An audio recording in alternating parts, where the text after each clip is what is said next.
नमस्कार दोस्तों, बच्चों, परीक्षार्थियों और भावी अध्यापकों। मैं सुनीता शर्मा एक बार फिर से आपका स्वागत करती हूँ। हम पढ़ रहे थे हिंदी साहित्य और उसका विकास। आज हम उसका करेंगे हिंदी भाषा और उसका विकास, उसका भाग 2 करेंगे। कृपया मेरे चैनल को सब्सक्राइब करें, लाइक करें और बेल आइकन को दबाना मत भूलें। पहले मैंने अपने हैंड राइटिंग में आपको नोट्स प्रस्तुत किए थे, लेकिन अब कई बच्चों के आग्रह पर मैंने टाइप किए हैं। काफ़ी मेहनत के बाद आपके सामने नोट्स प्रस्तुत कर रही हूँ। उम्मीद है आपको अच्छे से समझ आएंगे और आप इससे लाभ उठा पाएंगे। ध्यान से पढ़ते चलिए और मोटी मोटी बातों को अपने दिमाग में बिठाते चलिए। निचोड़ है ये हमारा पार्ट 2 हिंदी भाषा और उसका विकास। चलिए शुरू करते हैं। हिंदी भाषा और उसके विकास की यदि बात करें, हमने पहले बात की थी हिंदी भाषा का विकास कहाँ से कब तक कैसे हुआ। हमने वैदिक संस्कृत से और पाली तक की बात की थी, प्राकृत तक बात की थी। उसके बाद हमारा अंतिम पड़ाव आया था अपभ्रंश का, जिसके बारे में भी हमने पहले थोड़ा सा पढ़ा था।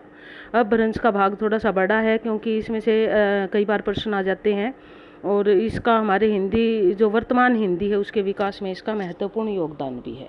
तो इसलिए हम अपभ्रंश को थोड़ा सा अधिक देखेंगे यहाँ पे। अपभ्रंश की यदि बात करें तो अपभ्रंश के बारे में सबसे पहले इसका प्रयोग महाभाष्य के रचनाकार पतंजलि ने संस्कृत के मानक शब्दों से अलग जो अशुद्ध शब्द थे उनके लिए उन्होंने अपभ्रंश भाषा का प्रयोग किया था। उन्होंने अपने कहा था कि जो अशुद्ध शब्द है वही अपभ्रंश है। दूसरा नाम आता हमारा आचार्य हेमचंद्र सूरी का। उनकी रचना थी बाणभट्ट। उन्होंने बाणभट्ट की भाषा, बाणभट्ट में भी जो गांव के लोग थे उनके लिए जिस भाषा का प्रयोग किया उस भाषा को उन्होंने अपभ्रंश माना था। उसके बाद हमारा तीसरा नाम आता है आचार्य दंडी का। इन्होंने अभीर आदि लोगों की भाषा को अपभ्रंश कहा था। अभीर कौन थे? अभीर वे थे जो बकरवाल थे, यानी कि जो बकरियां चराते थे या पशु चराते थे या शिल्पकार थे, उनको अभीर कहते थे। ये अधिकतर अनपढ़ लोग होते थे और इनकी जो भाषा थी उसको वो आचार्य दंडी ने कहा कि ये अपभ्रंश भाषा है। इसी प्रकार यदि हम अपभ्रंश की और बात करें तो 7वीं शताब्दी से लेकर 11वीं शताब्दी तक अपभ्रंश भाषा ने अपना पैठ जमा ली थी और अपभ्रंश भाषा का बहुत ही अधिक विकास हुआ। इस प्रकार ये अपभ्रंश के कुछ सोपान थे जिनका जिक्र हमने किया। अब हम बात करेंगे अपभ्रंश की विशेषताएं क्या है, अपभ्रंश में क्या विशेष बात थी। कई बार इससे संबंधित एक आधा प्रश्न हमारे पेपर में आ जाता है। तो सबसे पहले तो यदि हम बात करते हैं तो अपभ्रंश जो थी उसमें ए, ई, उ, ए, ओ इनको ह्रस्व स्वर माना जाता था। ए, ई, उ तो हमारे हिंदी में भी ह्रस्व है, लेकिन ए और ओ दीर्घ आते हैं हिंदी में, लेकिन अपभ्रंश में इनको ह्रस्व माना जाता था। इसी प्रकार आ, ई, उ, औ ये दीर्घ स्वर माने जाते थे। री को माना तो जाता था, लेकिन उच्चारित उसको री यानी कि छोटी की मात्रा जैसे रख के करते हैं ऐसे किया जाता था। इस प्रकार री का कोई विशेष महत्व वहाँ नहीं था, वो अलग से था। री को छोड़कर, यानी कि री के ऊपर तो नहीं लगती थी, बाकी जितने भी स्वर होते थे हमारे उनको अनुनासिक रूप में प्रयोग किया जाता था, यानी कि सबके ऊपर चंद्र बिंदु लगा के लिखा जाता था। उकार की मात्रा यानी कि ऊ शब्द, ऊ वर्ण वाले शब्द जो थे वो बहुत थे, जैसे मुकुर, पुकुर, इस प्रकार के शब्दों का अधिक प्रयोग किया गया था। तद्भव शब्द, तद्भव तो जैसा कि हमें पता ही है कि तद्भव शब्द थे तभी तो वो संस्कृत से थोड़े से अलग हुए। तो तद्भव शब्दों की बहुलता थी, यानी कि संस्कृत धीरे धीरे कम होती जा रही थी और तद्भव शब्द अधिक होते जा रहे थे। एक और विशेष इंपॉर्टेंट बात है हमारी कि इस भाषा को वियोगात्मक भाषा कहा जाता था। वियोगात्मक कई कारणों से माना गया। हमारे विद्वानों ने, कुछ विद्वानों का तो मानना है कि ये जो हमारे विद्वान थे उनका इसके प्रति वियोग था, इसलिए वियोगात्मक भाषा है। ऊ की मात्रा अधिक प्रयोग होने के कारण भी ये वियोगात्मक भाषा है। वियोग साहित्य लिखने के लिए इसका प्रयोग किया, इसलिए भी इसको वियोगात्मक। तो कई कारण होने के कारण सबसे प्रमुख कारण यही है कि जो आचार्य थे उनका इसके प्रति वियोग का भाव था, इसी कारण इस भाषा को वियोगात्मक भाषा कहा। अब अगला भाव आता है हमारा अपभ्रंश का ही विकसित रूप था हमारा अवहट रूप। आपने नाम भी सुना होगा। अपभ्रंश थोड़ी सी और अधिक विकसित हुई और उसको अवहट रूप में जाना जाने लगा। अवहट क्या था? देखिए क्या किसे कहते थे अवहट। अपभ्रंश का सुधरा हुआ रूप यह अवहट भाषा थी, यानी कि जो अपभ्रंश थोड़ी थोड़ी विकसित हो रही थी, साहित्यिक रूप ले रही थी, उसी को अवहट कहा जाता था। इसका जो कार्यकाल था 11वीं शताब्दी से 14वीं शताब्दी के मध्य था, यानी कि हिंदी जो है अपने पैरों पर खड़ी हो रही थी, जो खड़े होने का जो दौर था उसी को अवहट रूप कहा गया है। इसके रचनाकार अपनी भाषा को अवहट कहते थे, यानी कि जो साहित्यिक भाषा थी इस दौरान उस भाषा को अवहट रूप दिया गया था। दूसरा नाम था हमारा, इस अवहट को साकार बनाने में बहुत सारे विद्वानों का योगदान रहा। अवहट रूप देने वाले सबसे पहले अगर हम किसी का नाम लेते हैं तो ज्योतिश्वर ठाकुर का नाम आता है, जिनकी रचना थी वर्ण रत्नाकर। वरण रत्नाकर काफ़ी इंपॉर्टेंट है। ये किसकी रचना थी, कई बार ऐसे आ जाता है, जिसमें उन्होंने अवहट भाषा का जिक्र किया था। उसके बाद हम दूसरा नाम लेते हैं वंशीधर का, जिनकी रचना थी प्राकृत पेंगलम। उन्होंने भी अपनी इस पुस्तक में अवहट का प्रयोग किया है, इसकी भाषा को उन्होंने अवहट कहा है। एक बहुत ही फेमस नाम है जो आदिकाल में भी हम पढ़ते हैं, विद्यापति जी, जिसको मैथिल कोकिल भी कहा जाता है। उनकी रचना कीर्तिलता जो थी, उसकी भाषा को भी अवहट माना गया है। अवहट को यदि हम माने तो अवहट को हम अपभ्रंश और पुरानी हिंदी के बीच की कड़ी कहते हैं, यानी कि जो शुरुआती हिंदी थी वो अवहट उन दोनों को जोड़ने वाली है। उसमें अंतर स्पष्ट करना बहुत ही मुश्किल हो जाता है, दोनों एक जैसी लगती है। अब देखिए, पंडित राहुल सांकरत्यायन, चंद्रधर शर्मा गुलेरी और हेमचंद्र ने अवहट को ही पुरानी हिंदी माना है। वो कहते हैं यही पुरानी हिंदी है। इस प्रकार अवहट आगे धीरे धीरे चल के विकसित रूप धारण किया। अवहट ने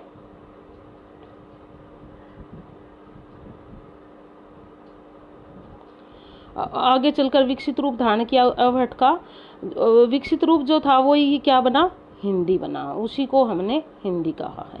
इस प्रकार हमारा हिंदी के विकास में विभिन्न सोपान रहे, जिसने हिंदी के विकास में विशेष योगदान दिया। इन विभिन्न सोपानों से गुजरते हुए हिंदी ने साहित्यिक रूप ले लिया। अब साहित्यिक हिंदी के रूप में खड़ी बोली का विकास विषय पर चर्चा करेंगे, यानी कि आगे हम देखेंगे साहित्यिक हिंदी के विकास के लिए हमारे देश में विभिन्न विद्वानों ने, विभिन्न संस्थाओं ने, विभिन्न पत्र पत्रिकाओं ने क्या योगदान दिया। सबसे पहले हम बात करें तो ये जो थी हिंदी व्यवहारिक बोलचाल की भाषा होने के कारण इसकी लोकप्रियता बहुत बढ़ी, अर्थात ये लोगों में बहुत ही प्रिय हुई, क्योंकि ये एक व्यवहारिक भाषा थी। इसका परिष्कृत रूप, इसको अगर अच्छे सुधरे हुए ढंग से हम देखें, परिष्कृत मतलब सुलझा हुआ रूप देखें तो अमीर खुसरो की पहलियों और मुकरियों में मिलता है। उन्होंने शुद्ध हिंदी का प्रयोग किया था इसमें, पहलियों और मुकरियों में। इसका समय जो था वो 13वीं सदी का उत्तरार्ध था, यानी कि 1298 के आसपास जो था इसका समय था। इस प्रकार हिंदी जो है अपने परिष्कृत रूप में सबसे पहले कहाँ मिलती है, अमीर खुसरो की रचनाओं में। उसके बाद बात आती है हमारी हिंदी की प्रवृत्ति क्या है। किसी भी भाषा की प्रवृत्ति क्या होती है, भाषा जो है वो हमेशा कठिनता से सरलता की ओर चलती है। हिंदी भाषा भी उस पर खरी उतरती है। हिंदी भाषा भी कठिनता से सरलता की ओर आई, क्योंकि संस्कृत बहुत ही कठिन भाषा थी और हिंदी के विकास में होते होते इस बात को सभी विद्वानों ने पूर्ण रूप से स्वीकार किया है। दूसरा आता है संस्कृत जो थी वो मुश्किल भाषा कैसे थी। संस्कृत में 3 लिंग थे, 3 वचन थे और 24 रूप थे, जबकि हिंदी में क्या है, 2 वचन है, 1 वचन और बहुवचन, 2 ही लिंग है, स्त्रीलिंग और पुल्लिंग, और 2 ही रूप होते हैं, यानी कि विकारी और अविकारी। इस प्रकार हिंदी सरल रूप में आ गई। उसके बाद हम बात करते हैं आगे हमारा काव्य भाषा जो थी उस समय की, उस काव्य भाषा को तो कहा जाता था अपभ्रंश भाषा, और जो बोलचाल की भाषा थी या जिसमें गद्य थोड़ा बहुत लेखन होता था उसको लोग कहते थे देसी भाषा। तो इस प्रकार जो है अपभ्रंश और खड़ी बोली में थोड़ा सा अंतर हम ऐसे स्पष्ट कर सकते हैं। अधिकतर संत कवि जो थे वो अपभ्रंश खड़ी बोली का प्रयोग करते थे, क्योंकि वो अनपढ़ थे और उनको आम बोलचाल की भाषा आती थी, वो लोगों के संपर्क में आते थे और वैसी ही भाषा बोलते लगते थे। यदि हम खड़ी बोली की बात करें तो खड़ी बोली का सबसे पहला ग्रंथ यदि हम मानते हैं तो वो है कवि गंग का। कवि गंग जो थे वो अकबर काल के थे, अकबर के कवि थे, और उन्होंने 1570 ईस्वी में चंद छंद वर्णन की महिमा ये लिखा था। तो ये है सबसे पहला गद्य ग्रंथ है जो हमें उपलब्ध होता है पूर्ण रूप से परिष्कृत भाषा में। उसके बाद हमारा जो दूसरा गद्य ग्रंथ है वो 1684 में राम प्रसाद निरंजनी का है, जिसका नाम है भाषा योग वशिष्ठ। ये ग्रंथ भी काफ़ी महत्वपूर्ण रहा, इसने हिंदी के नियमों के बारे में भी बताया। उसके बाद अगला नाम आता है दौलत राम का, जिनका ग्रंथ था पद्म पुराण। ये भी हिंदी के आरंभिक ग्रंथों में से आता है। इस प्रकार ये कुछ ग्रंथ थे जिनका हिंदी के आरंभिक ग्रंथों में नाम लिया जाता है, और ये कई बार इनकी रचनाएं आ जाती है तो इनको याद करना जरूरी हो जाता है हमारे लिए। आइए अब हम आगे बढ़ते हैं। खड़ी बोली के प्रचार प्रसार में के विकास में कुछ लोगों ने, कुछ विद्वानों ने भी महत्वपूर्ण भूमिका निभाई, जिनका नाम लिए बिना ये हमारी ये बात पूरी नहीं हो सकती। वो विद्वान कौन थे, वो कौन थे ऐसे महान योद्धा जिन्होंने हमारी हिंदी के विकास के लिए योगदान दिया। सबसे पहला नाम यदि हम लें तो हम कहते हैं कि भारतेंदु हरीशचंद्र जी का योगदान गद्य साहित्य में और हिंदी भाषा के विकास में बहुत ही अधिक रहा। हिंदी भाषा को उन्होंने जो एक सुदृढ़ नींव प्रदान करके उनको एक भवन के रूप में खड़ा कर दिया था, वो नाम आता है भारतेंदु हरीशचंद्र जी का। यदि हम धार्मिक क्षेत्र की बात करें तो आर्य समाज के संस्थापक थे स्वामी दयानंद सरस्वती जी। इन्होंने 1975 में आर्य समाज की स्थापना की थी, 1875 में आर्य समाज की स्थापना की थी। इन्होंने जो है वो अपने प्रचार प्रसार के लिए हिंदी का ही प्रयोग किया। यहाँ तक कि इनकी एक रचना थी सत्यार्थ प्रकाश, उसको भी इन्होंने हिंदी में लिखा और उसको पढ़ने के लिए लोगों ने हिंदी सीखी। उसके अलावा जो है दूसरा नाम आता हमारा विभिन्न पत्र पत्रिकाओं का तथा शिक्षा के प्रसार का भी हिंदी में महत्वपूर्ण योगदान रहा। इसी प्रकार अब जो ब्रज भाषा थी जिसके प्रति पहले लोगों का रुझान था वह सिर्फ काव्य भाषा बनकर रह गई। गद्य के लिए जो था वो खड़ी बोली का प्रयोग किया जाने लगा। इस प्रकार खड़ी बोली धीरे धीरे अपने विकसित रूप में आती गई और हिंदी का साहित्यिक रूप लेती गई। इतना ही नहीं, इसके अतिरिक्त यदि हम एक और बात नहीं करेंगे तो अधूरा रह जाएगा कार्य। खड़ी बोली के विकास में 1800 में स्थापित फोर्ट विलियम्स कॉलेज जो था कलकत्ता में था, ये फोर्ट विलियम कॉलेज, जिसकी स्थापना की थी जॉन गिलक्रिस्ट ने। ये जो थे उर्दू के बहुत प्रशंसक थे, उर्दू के ज्ञाता थे, लेकिन हिंदी का बढ़ावा देने में भी इनका बहुत बड़ा योगदान रहा। तो फोर्ट विलियम कॉलेज की स्थापना ने हिंदी के विकास में बहुत ही महत्वपूर्ण भूमिका निभाई। हमारे जो जॉन गिलक्रिस्ट थे वो हिंदी नहीं पढ़ाते थे, अपितु वो उर्दू पढ़ाते थे। किसमें? फोर्ट विलियम कॉलेज में। तो इस प्रकार वो उर्दू पढ़ाने के बाद भी हिंदी और उसके विकास के लिए महत्वपूर्ण योगदान रहा, क्योंकि उनके कॉलेज में बहुत सारे जो अध्यापक थे जिनका लेखन के प्रति रुझान था, उन्होंने क्या काम किया, उनको प्रोत्साहित किया हिंदी लेखन कार्य करने के लिए। जिसमें पहला नाम आता है मुंशी सदासुखलाल का। मुंशी सदासुखलाल आपने पहले भी पढ़ा है इनको। मुंशी सदासुखलाल की रचना थी एक सुख सागर। सुख सागर इनकी रचना थी जो बहुत सारे लोगों में पढ़ी गई, खास करके हिंदू परिवारों में सुख सागर बहुत ही अच्छे से पढ़ी जाती थी, क्योंकि विष्णु पुराण संस्कृत में लिखा गया था और ये विष्णु पुराण का ही एक रूप था जो सुख सागर थी। विष्णु जी की इसमें कथाएं थी, तो बहुत लोकप्रिय हुआ और इसको पढ़ने के लिए लोगों ने हिंदी पढ़ी। मुंशी सदासुखलाल के बारे में कहा जाता है कि ये दिल्ली के रहने वाले थे और इस कारण इनकी जो ना उत्तर भारत के होने के कारण इनका हिंदी पर वैसे भी अधिकार था और ये बड़ी अच्छी हिंदी बोलते थे, इसलिए ये खड़ी बोली के सुधरे हुए रूप का प्रयोग करते थे। इनका एक निबंध था सूर सागर निर्णय, बहुत ही अच्छी हिंदी में लिखा गया था, जिसकी बहुत ही बुरी बुरी प्रशंसा हुई थी साहित्य जगत में। आचार्य रामचंद्र शुक्ल जी ने तो यहाँ तक कहा है कि खड़ी बोली के विकास में मुंशी सदासुखलाल ही सबसे महत्वपूर्ण थे। मुंशी सदासुखलाल ने एक बहुत ही बड़ा योगदान दिया था खड़ी बोली के विकास में। दूसरा नाम यदि आता है तो वो आता है हमारा लल्लू लाल जी का। ये भी फोर्ट विलियम कॉलेज से जुड़े हुए थे। अब इन्होंने यहाँ अध्यापन का कार्य करते थे अभी वहाँ पे। इनकी रचना थी प्रेम सागर, जो खड़ी बोली में लिखी गई थी। अब ये जो हमारे लल्लू लाल जी थे ये अरबी और फारसी यानी कि उर्दू भाषा और उससे संबंधित जो है ना लिपि को बिल्कुल पसंद नहीं करते थे, लेकिन इनकी भाषा में पंडिताऊपन क्या होता है कि अपने स्वयं की ऐसे ऐसे शब्दों का प्रयोग करे जो बहुत मुश्किल हो, सारगर्भी, तो ऐसे ऐसे शब्दों का प्रयोग करते थे, पांडित्य प्रदर्शन करते थे अपने लेखन में, क्योंकि इनका संस्कृत पर बहुत अच्छा अधिकार था। संस्कृत शब्दों की बहुलता रहती थी इनके लेखन में और इनकी रचना लाल चंद्रिका जो है उसमें इसको देखा जा सकता है। काफ़ी संस्कृत शब्दों का प्रयोग किया है उन्होंने। ये जो थे हमारे लल्लू लाल जी ये संस्कृत प्रेमी होने थे, इसी कारण इन्होंने कलकत्ता में एक प्रेस भी खोला था जिसका नाम था संस्कृत प्रेस। इस प्रकार संस्कृत के प्रति इनका बहुत ही रुझान था। अब एक और नाम आता है हमारा तीसरा नाम। इसी कॉलेज में जो है हमारे कार्यरत थे इंशा अल्लाह खां।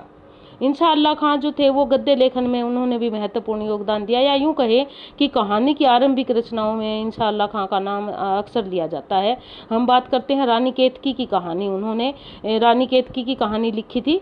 इस कहानी का दूसरा नाम है उद्यभान चरित्र। ये उद्यभान का चरित्र था इसमें और रानी केतकी का वर्णन है इसमें। तो ये एक बहुत ही अच्छी कहानी थी, क्योंकि इनकी जो भाषा थी वो चुस्त और मुहावरेदार थी और चुस्त और मुहावरेदार भाषा होने के कारण लोग इसको बहुत अधिक पसंद करते थे। उसके बाद अगला नाम आता हमारा सदल मिश्र का। इनका संबंध भी फोर्ट विलियम कॉलेज से था। ये भी वहाँ अध्यापन का कार्य करते थे। इनकी जो रचना थी नासिक के तोपाख्यान, ये भी एक बहुत ही नींव का पत्थर साबित हुई हिंदी विकास में। इन्होंने ये भी गद्य में लिखी और लोगों ने इसको काफ़ी पसंद किया। और ये जो थे इनकी भाषा में थोड़ा पूर्व क्षेत्र का जो है ये पुट आता था, पूर्वीपन था इनकी भाषा में।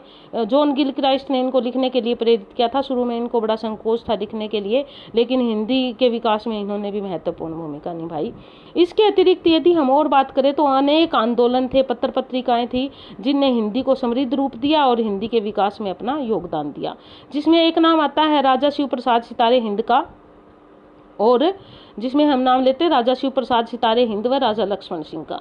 इन्होंने भी हिंदी के विकास में बहुत योगदान दिया। ये वह समय था जब अंग्रेजों का भारत पर राज था और अंग्रेज अपनी ही संस्कृति और अपनी भाषा का प्रचार प्रसार में लगे हुए थे, लेकिन राजा शिव प्रसाद सितारे हिंद ने राजा भोज का सौंपना लिखा और उन्होंने जो लोगों के बीच उनका ये रचना बहुत ही प्रचलित हुई।